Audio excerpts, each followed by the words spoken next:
चलिए नारायण जी कुछ सवाल बताइए। आज हम लोग संविधान में फंडामेंटल राइट पर कुछ चर्चा करेंगे। आपको बताना है कि मौलिक अधिकार का उल्लेख संविधान के किस भाग में है? 3। अच्छा, अनुच्छेद कहाँ से कहाँ तक? 12 12 से से 35 तक। 12 से 35 तक। Very good. तो यह जो मूल अधिकार की संख्या पहले कितना था? 7। अब कितना है? 6। 6। किस संशोधन द्वारा एक अधिकार हट गया? 44वें संशोधन कब हुआ? 1978। में। कौन सा अधिकार हटा?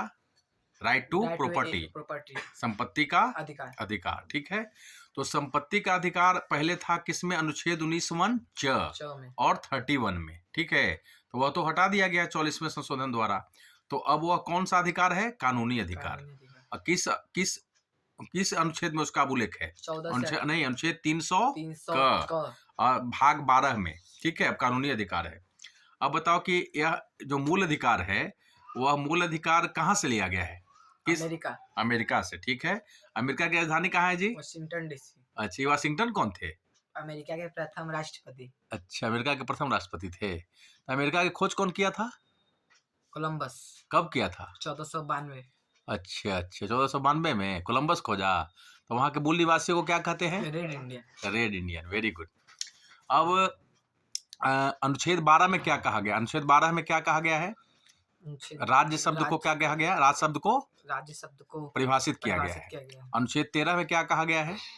अनुच्छेद 13 में केंद्र और राज्य सरकार को कोई ऐसा कानून नहीं बनाएगी जो मौलिक अधिकार को कम करता हो, है ना?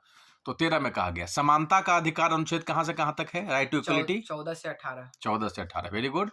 कानून के सामने सभी लोग बराबर होंगे। कौन सा अनुच्छेद? 14। धर्म, वंश, जाति, लिंग के आधार पर कोई भेदभाव नहीं होगा। अनुच्छेद 15। Very good. लोक नियोजन अर्थात नौकरी में अवसर की समता होगी। कौन सा अनुच्छेद? अनुच्छेद 16। छुआछूत का अंत होगा। अनुच्छेद 17 में। अच्छा, उपाधियों का अंत होगा। अनुच्छेद 18 में। ठीक है, स्वतंत्रता का अधिकार है अनुच्छेद 19 से लेकर 22 तक।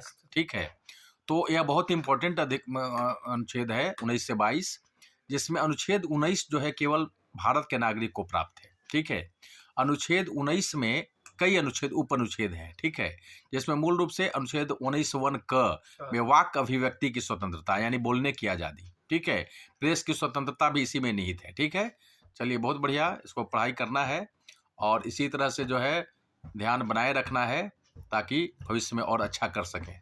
चलिए बहुत बहुत धन्यवाद।